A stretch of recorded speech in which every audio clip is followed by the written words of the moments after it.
What's going on, guys? Jin here, and this is my guide on what I'm calling the Armor Barber build. Sorry about my voice in advance, I've had a pretty rough cold lately. So this build is basically just a quickening fog, frostbitten build which I've tweaked for more armor and survivability in higher tier nightmare dungeons whilst retaining enough damage to kill things relatively quickly. I've cleared a lot of tier 100s with this build. It works really well, and it tries to hit the damage reduction cap of 85% when versing the level 154 monsters that reside in the tier 100 dungeons, and that requires around 13,500 armor. I put a link to the armor calculation spreadsheet and video done by Skyline on his armor to damage reduction findings down below, so big thanks to him for that. So let's get into the build, starting with the items and aspects. On the left, I'll list what affixes to look for from best to worst. There'll also be a spreadsheet down below. So we'll start with the Helm. And for this, you're going to be looking for total armor, max life, cooldown reduction, and all stats. If you can't get that, then you would want dexterity, basic skill attack speed, or a stat to help your Paragon Board. For the aspect, we're going to take quickening fog here. This drops a smoke grenade at the end of your dash, and reduces its cooldown per enemy hit. This will help a lot with moving around and with the damage mitigation and crowd controlling the enemies. Next up, we're going to have the chest piece. We want a lot of armor, of course, so you're going to want total armor, as well as damage reduction from close, damage reduction from distant, and damage reduction. The next best thing would be max life, and then all stats, dexterity, or another stat to help with your Paragon Board. For the aspect, we're going to be using Umbrus here, so lucky hit crits with marksman skills, aka puncture, will give us a percent to gain a Dark Shroud, which is basically just more damage reduction and movement speed. For the gloves, we want to get crit chance, lucky hit, attack speed, and ranks in twisting blade, that's mandatory. Very straightforward here. You definitely want to try and get all 4 of these stats, but if you can't, you would want to lose the attack speed or maybe the lucky hit, and you'd want to get all stats, dex, or lucky hits are slow. And the aspect we'll be running is frostbitten, which synergizes with our quickening fog, our surprise aspect, penitent greaves, and cold imbuement. Basically, this aspect gives chilled enemies hit by our grenade skills a chance equal to double our critical strike chance to be instantly frozen for 2 seconds, and will deal 25% increased critical strike damage against those frozen enemies, or any frozen enemies, which is really helpful. After that, we've got the pants. Basically, we're looking for the chest piece again. So total armor, damage reduction from close and distant, but instead of just having damage reduction, you could go for max life here. Although if you can't find that, just like the chest, you would go for the damage reduction, all stats, or a stat to help with your Paragon Board. And for the aspect, we're going to go with the aspect of might.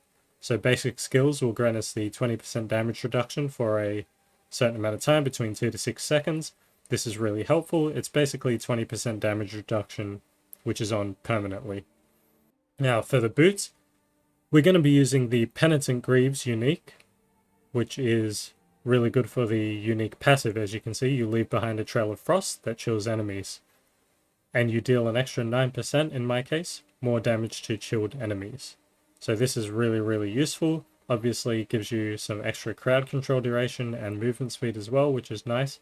But basically, we're just using it for this unique aspect. If you can't get the Penitent Greaves, you would want to use something like Ravagers, which is Shadow Step has an additional charge. Killing an enemy with Shadow Step refunds a charge and increases Shadow Step's damage. That second part is not that important. And for the affixes in general, you would want to get something like movement speed, energy cost reduction, all stats, and ranks to dash, shadow step, or dodge chance. And for the innate boot ability, you would want to try and get something with extra evade charges. Next up, we have the Amulet, and to nobody's surprise, we want to get total armor. I know, it's shocking. You never would have guessed it. We also want to get energy cost reduction, damage reduction, and ranks in Malice. If you can't get those, you would want to get ranks in Exploit, and then ranks in Weapon Mastery, Frigid Finesse, or Move Speed are okay as well. CDR is probably under those as well, lower on the list. For the aspect, we want the bigger armor percent, so that's why we've got Disobedience here. Up to 45% more armor is huge for the Armor Barber. and we stack it really fast because we do a lot of different instances of damage, so it's really, really, really good. For the rings, we're basically looking for two of the same thing. The stats we want are critical strike chance, vulnerable damage, lucky hit, and for the fourth slot you could go with crit damage, resource generation, or max life, depending on what you feel you're lacking, or just what you can find. But you really want to make sure you get the critical strike chance and vulnerable damage. As for extra affixes, if you can't get the main ones, you would want to get something like % damage to close or chilled or something like that. Something with damage. For the ring's aspects, we'll take surprise on 1, so basically we get stun grenades whenever we evade or shadow step, and that will synergize with frostbitten and just gives us some more CC in general. Stopping monsters from hitting you is almost always good. For the other aspect, we're going to take blade dancers. Now, if you've used Twisting Blades all the way up to now, you know just how awesome Blade Dancers is. Basically, Twisting Blades will come back and spin around you and do a lot of damage. Now for the Malignant Hearts. It's important that between the rings and the amulet, you have 2 brutal Malignant slots, as you're going to be slotting in the Caged Heart of Trickery and the Caged Heart of Revenge. So the Caged Heart of Trickery drops a Shadow Decoy Trap whenever you use a Subterfuge ability, which synergizes with Quickening Fog and your Poison Trap. That's going to taunt monsters around it and then explode after 4 seconds. So this heart is really important. It takes a lot of the heat off you. Whenever you use your dash or Poison Trap, the Shadow Decoy will spawn, everything around you, all the monsters will attack the Shadow Decoy Trap instead of attacking you, and that'll free you up to do a lot of damage, basically unhindered.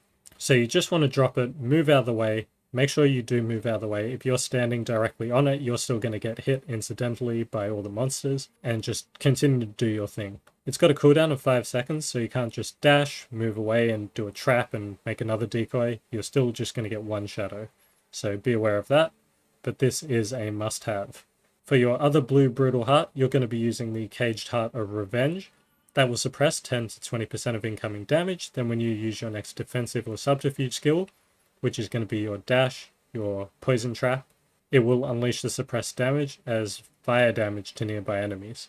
Now for the third socket, you can have any type, because we're going to be putting in our Wrathful Heart, which is the Caged Heart of the Barber. So basically, after you crit, all subsequent damage within the Barber timeframe gets absorbed and then explodes outwards, dealing all of that damage amplified by 14% per second to all the enemies around it and itself. Pretty straightforward. One thing to note though is if your Barber time is over 3 seconds, the monster that you're hitting and the surrounding monsters will most likely lose their vulnerable window given by exploit, which is 3 seconds. So ideally you'd want a Barber that is below 3 seconds in time. So something like 2 to 2.5 around there, just to make sure you can get that extra damage off. Makes a big difference. Now for the weapons. For the two-handed weapons, we're wanting a crossbow for the innate vulnerable damage.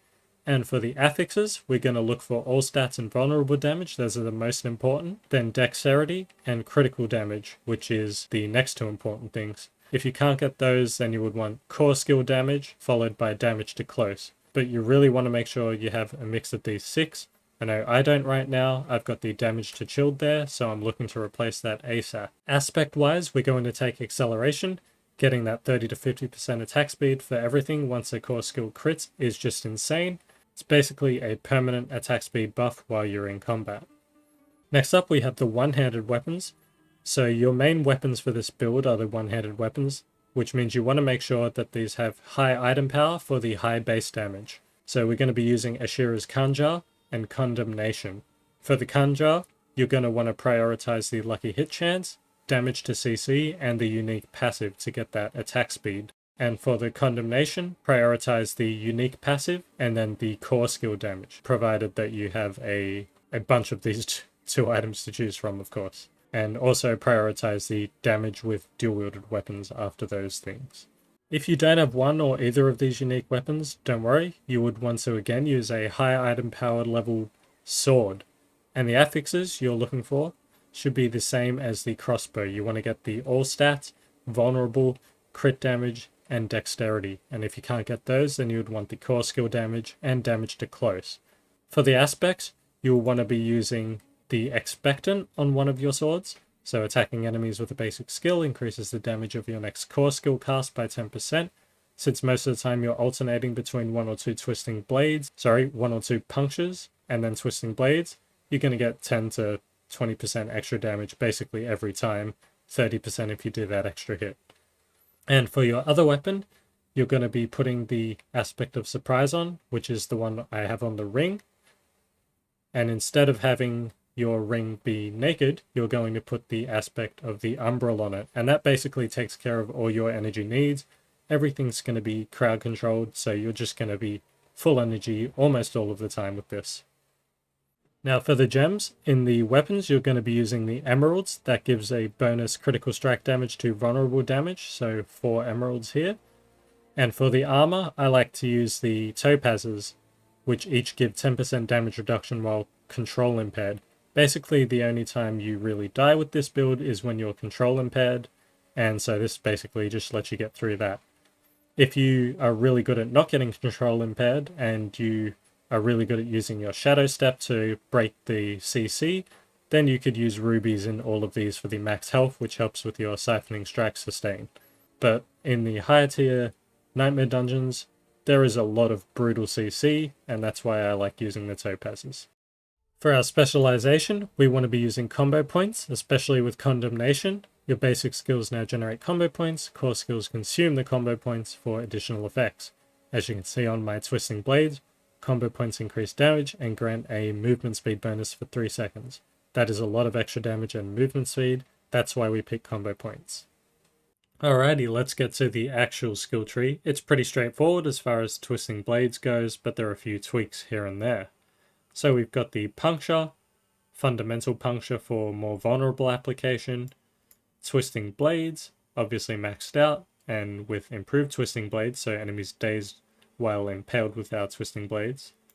Then we've got the 3 in Sturdy for close damage reduction, 3 in Siphoning Strikes for the lucky hit chance. Critical strikes against close enemies have 85% chance to heal us. That's a lot of healing. As you can see, it goes off our max life, 400 per time. Then down in the agility tree, we've got Shadow Step, and we've got Methodical Shadow Step to stun enemies hit with Shadow Step, or damaged by Shadow Step rather. Then we've got Rapid Gambits, evade cooldown reduced by 0.5 seconds when you daze an enemy. Then we've got Trick Attacks, when you crit a dazed enemy, they're knocked down for 0.5 seconds. I really like this, procs a lot. And we've got Dash, of course. And then we're going to go with Methodical Dash, so dealing damage to crowd control enemies with Dash reduces its charge cooldown. That synergizes well with our Quickening Fog. And then over here in the Subterfuge skills, we've got 1 in Smoke Grenade and 1 in Enhanced Smoke Grenade. So basically whenever we use our Dash, the Smoke Grenade pops, and then enemies affected by the Smoke Grenade take 20% increased damage from us. Multiplicative. And then we've got Dark Shroud, 1 in that, and 1 in Subverting Dark Shroud. So basically Dark Shroud is going to proc with Umbral, so we don't have to use that at all, and we're just going to get the bonus movement speed and damage reduction from it, as well as the chance for it not to be consumed.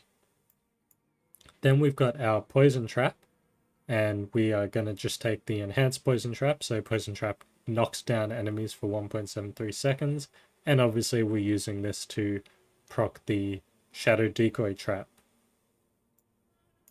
And we go down here to the imbuement skills. Now we're taking 1 in Shadow Crash, and also we are taking the Consuming Shadows. I've got 2 points in there, as I'm lacking some resource generation on my items, and also lacking some energy cost reduction. So each time you kill an enemy with shadow damage, you generate 20 energy. Now, the Heart of the Barber explosion counts as shadow damage. So this is going off all of the time, basically refilling my energy bar all of the time whenever monsters are dying. And now here we've got Deadly Venom. This one's not too important, but we do need it to get to alchemical advantage. We want 1 point in there. So for each enemy poisoned, we get an extra attack speed, and a lot of enemies get poisoned by the poison trap, so usually that stacks up really fast. And then they all deal 15% less damage when they're poisoned by the poison trap, which is great. Then we've also got Cold Imbuement, and we are going to take the Mixed Cold Imbuement. Then we're also getting 3 points in Frigid Finesse, so just even more damage to chilled enemies, and also double that against Frozen. Then we move down to ultimate skills. We're going to take 3 in innovation, so just a lucky hit chance to generate 8 energy, and then 2 in alchemist's fortune. And basically you can have this on 3 if you don't need the resource generation from consuming shadows. You would drop that down 1 point and put that over here to alchemist's fortune. If you've got a lot of resource generation, then you don't need this at all, and then you would put the extra points in malice over here. Oh, I forgot to mention we've got 3 points in exploit as well. So back down to the ultimate skills, we've got 1 in adrenaline rush, and then we've got 3 points in haste. So while at or above 50% max energy, you gain movement speed, and below that you gain attack speed. And then for our key passive, we're taking close quarters combat. So damaging a close enemy with marksman or cutthroat skills each grant 10% attack speed bonus, so that's 20% when puncture and twisting blades hits. While both attack speed bonuses are active, you deal an extra 30% increased damage against crowd controlled enemies. If really feeling squishy, you could take momentum, but I would definitely just recommend the close quarters combat for the damage, because you're going to be really tanky with this build, especially once you see the Paragon Board and all the armor that comes from there. So that's it for the skill tree. Let's move on to the Paragon Board. So here we are at the Paragon Boards. This Paragon Board specifically designed for lots of armor.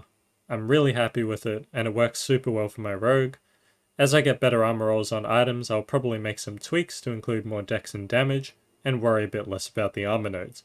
But as a starting point, this board is really solid. I spent a lot of time looking at it, and like I said, really happy with how it turned out. So let's just start from the beginning. Don't worry if I'm going quickly, the full Paragon Board as well as the build planner will be down in the description below. So on our starting board here, we're going to have Diminish, and that gives us the 125% bonus to all rare nodes within range, as well as taking 10% reduced physical damage from vulnerable enemies. So obviously we're going to get both rare nodes here for that bonus. Next up, we have the Cheap Shot board with combat. So Cheap Shot here. And our combat glyph is giving us the critical strike damage, and skills that critically strike restore 12% of their energy cost. Going to make sure we get both rare nodes here, the Devious and the Wiles. And we're also going to come past through the Safeguard rare node for the extra armor and damage reduction from elites. As you can see, we've got an extra magic node for armor here as well. I would have taken this one, but as you'll see, I've basically used every available point to get all the rare nodes and stats that I need. We're also going to take Spearhead, which is another 50% damage to healthy enemies, as well as the magic armor nodes alongside it, and getting the 100 armor from the rare node itself. We're going to move on to the No Witnesses board, which is going to have the Devious glyph, and that's going to give us 150% bonus to all magic nodes within range. So we're getting a lot of stats from here, strength and intelligence, as well as getting the maximum life and the damage. We're also going to pick up both rare nodes, knowledge, and training. Then we're going to come upwards. We're going to get Ruined for an extra 50% damage to healthy enemies and some crit strike damage here. And go into the Exploit Weaknesses board. And then we're going to put the Control glyph in here. And we're going to make sure we pick up the Artifice rare node. We're going to ignore this rare node. We don't need the potion healing. We're going to pick up the Exploit rare node, another 20% vulnerable damage, as well as some damage to injured enemies, as well as the magic nodes for vulnerable damage along the way, to come up to the Unassailable rare node, which is even more damage reduction from vulnerable enemies, as well as 100 armor, and another armor node here. Then we're going to go to the left, which is the Cunning Stratagem board, and we're going to put in the Closer glyph. So while wielding a melee weapon, you take 10% reduced damage. And also we're getting Cutthroat skill damage, taking the Lawless rare node for even more armor. And we're going to take the Finisher rare node for more core skill damage.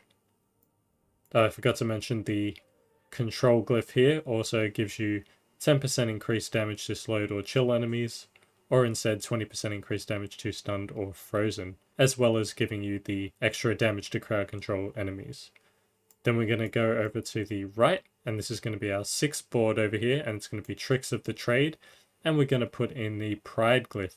I had turf in here before, but I wanted the Pride glyph for the extra armor it gives, so we're going to get the Lawless Rare node and the Magic nodes here for armor. Then for our 7th board, we're going to come all the way down here through the No Witnesses board, and we're going to get the Deadly Ambush board, and we're going to put the Exploit glyph in here. So basically on the way through, we're going to get the Slayer rare node, which gives us some more armor nodes to work with here.